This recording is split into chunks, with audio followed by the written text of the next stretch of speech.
Today we are talking all about my favorite activities / games for meter.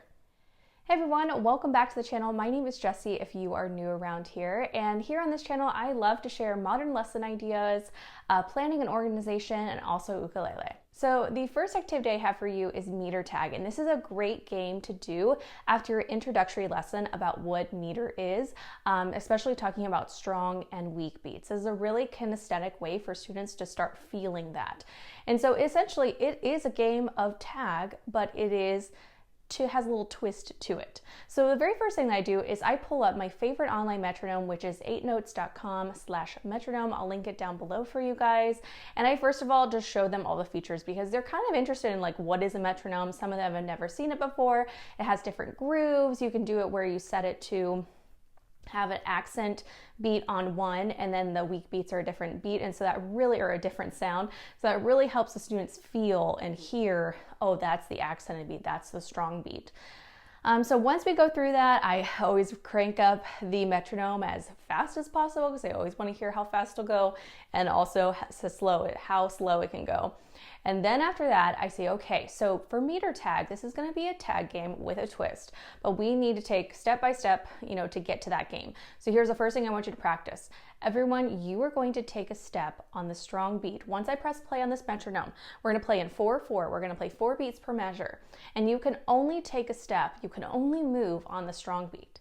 So I'll press play on the metronome, and it'll be like 1, 2, 3, 4, 1, 2, 3, 4, and I'll say, okay, on 1, we're all going to take a step, and it could be 1 step and your legs are staying like across, or it could be a step together, rest. Okay, so we'll practice that. So I'll put on the metronome, and I'll be 1, 2, 3, 4, 1, 2, 3, 4, 1, 2, 3, 4, 1, 2, 3, 4, and so I actually say it out loud. Sometimes I even play a drum.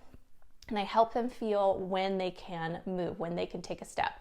And again, that step could be like a stretched out step where they just step on one, or I've started to realize sometimes that's really hard for kids. So just a step together, rest, rest, step together, rest, rest. And so that kind of helps them also.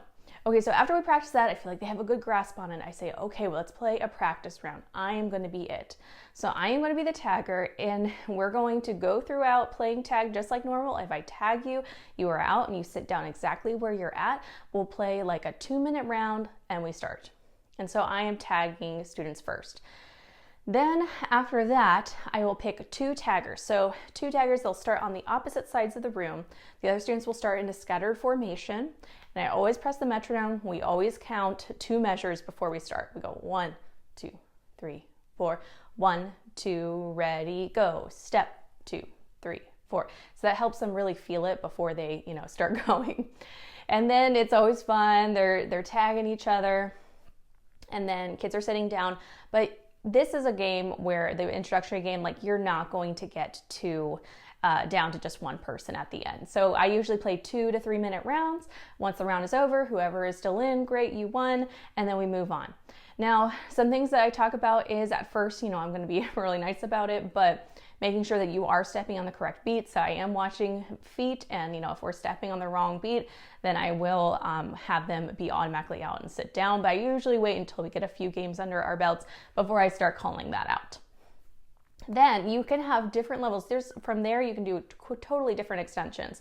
So the second game that I play with them, I usually speed it up. I start at 120 beats per minute, but then I will, speed it up to like 160, 180, and that's always exciting to like speed it up. You could play it in a different time signature, so you could do 3 beats or 2 beats.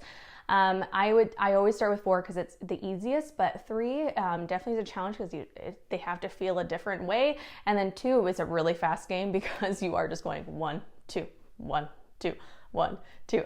I hardly ever do 2 because it almost just becomes a normal tag because they can take a step really easily and they're just moving too fast in the room. But you could slow it down.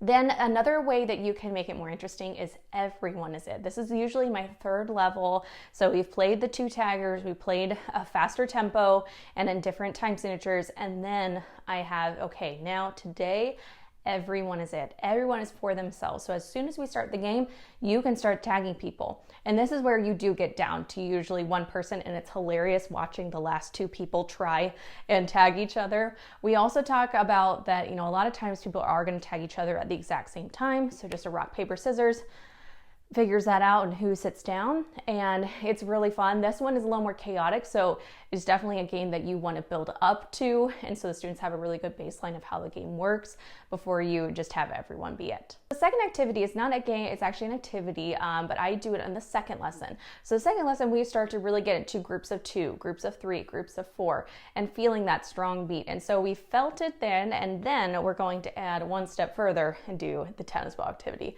This is another classic. A lot of people like to use tennis balls, or if you have bigger like playground balls, I think that would honestly be easier than tennis balls, because sometimes these small things just go everywhere. So just be prepared if you do tennis ball activity. It's so fun, but you are going to have tennis balls go everywhere. But anyways, so for this, I like to pull out a playlist of songs in 2, 3, and 4. And what I will do is I will play it. I'll play a meter of 2, and then I will just show them, okay, we're going to, for a tennis ball, we're just going to go bounce, catch, bounce, catch, bounce, catch. And then I play the music and I show them. And this is them just watching. And I say, okay, meter of 3. So we listen to the song. I count out 1, 2, 3. 1. For that, you're going to go bounce, catch, toss, bounce, catch, toss. And that's kind of like, it's like a triangle. Okay, you're always going, and I talk about throwing to your dominant hand, so that's always going, doing the actual bounce on the floor. Bounce, catch, toss, bounce, catch, toss, bounce. So we talk about that, and I show them with the music. Then I say, okay, for 4-4, what we're going to be doing is bounce, catch, toss, toss. And actually for this one, I just did it wrong. You want to bounce back into your dominant hand. So bounce, catch, toss, toss. Because again, that official bounce, it'll be your dominant hand. Bounce, catch, toss, toss. 1, 2, 3, 4. And I show them. Then we circle up and we do the same exact process, but now they do have a tennis ball and they do it with me.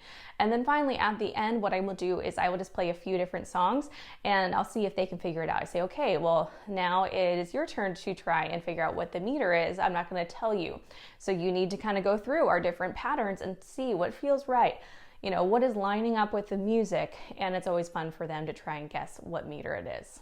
The third and fourth game is actually a lesson, is it kind of a practice time for this unit that I do, and that's when I get into bar lines and actually officially time signature. So I talk about essentially what a time signature is, I talk about bar lines, and that is a big step. So I like to have a lot of games to practice that, and I have 2 for you.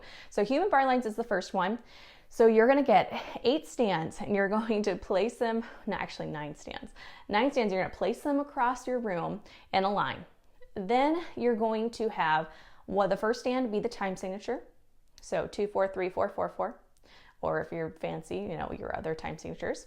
Then each stand is going to have a note value on it. And so this is a little pre-planning. I have this in my meter unit already planned out for you. I have little packets where you just turn to the next note. But if you want to take this on yourself, it's actually really easy. You make up maybe 8 examples of what they could be and the bar lines work out. And then you just print those notes out and put them on the stands. So, or you could do whiteboards and you could really quickly.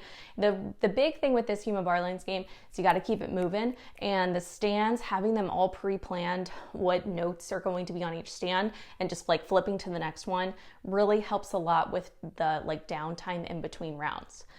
So essentially this is like a relay race. So you're going to split your class into teams of probably about 5 students per team.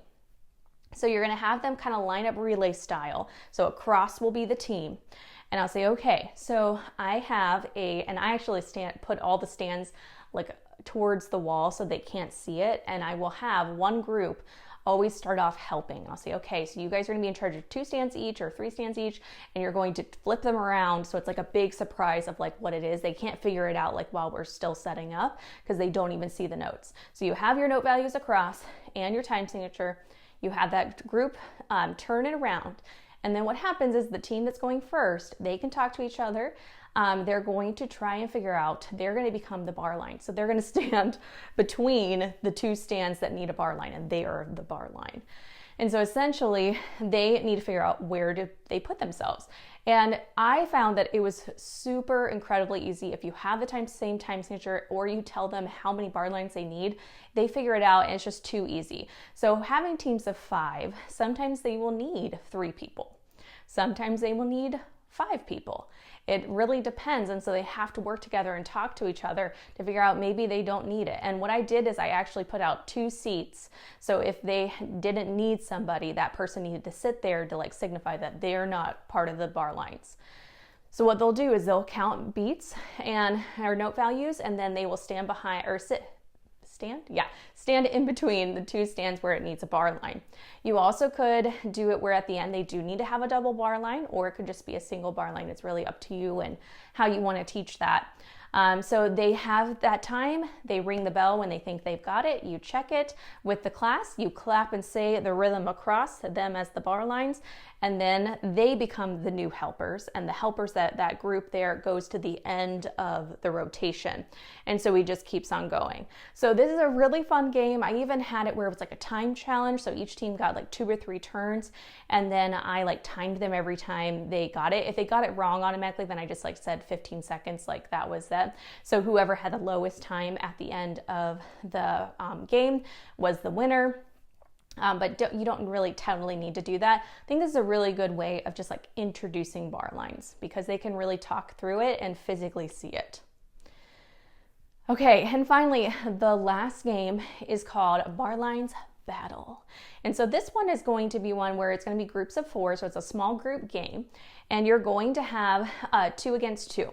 So 2 partners against each other. What's going to happen is each team is going to have 1 person that is going to start the game, and the other 2 are going to have the answer key and are going to be the referee. So for this, each player is going to have a game board that is going to have a time signature and some rhythms, and they need to put in the bar lines. And you could use a lot of different things for what the bar lines could be. I could use popsicle sticks in the past. They're a little bit long for this. You could also use pipe cleaners. I cut them to size. I was also thinking like those black cocktail straws. You could cut those in half, and they probably would be the perfect length. So they're going to put it in. So you're going to have them flip over their game board. They're going to have whatever they're going to use, pipe cleaners, straws, to use as the bar lines. And so what will happen is whoever is the referee will say, okay, round your mark, get set, go. They will flip it over, they will put in their bar lines, and as soon as they think they're done, they'll say, I'm done, or you could have a little bell that they ring, and then the person that has the answer key will flip it over and double check what all the answers would be in here, and they will double check it. If they have it correct, then that team won that point, and maybe they have a dry erase board where they put 1 point there, or if they have it wrong, they say, no, it's actually wrong, keep going, and then the referee will say go again, and they will continue to try until someone gets it right. So that is Bar Lines Battle. Okay guys, those are my activities for you. Those can actually all be found, all of the materials, more detailed directions in my meter unit, but you don't have to buy it in order to do these games. These are really fun ways to engage your student with meter and really get them actually actively engaging with it instead of just, looking at it or hearing it on a presentation. So I hope you enjoyed that, and thank you so much for watching. Don't forget to subscribe and hit that like button if this is something that you are interested in and would like more ideas for, and I'll catch you in the next video. Bye guys.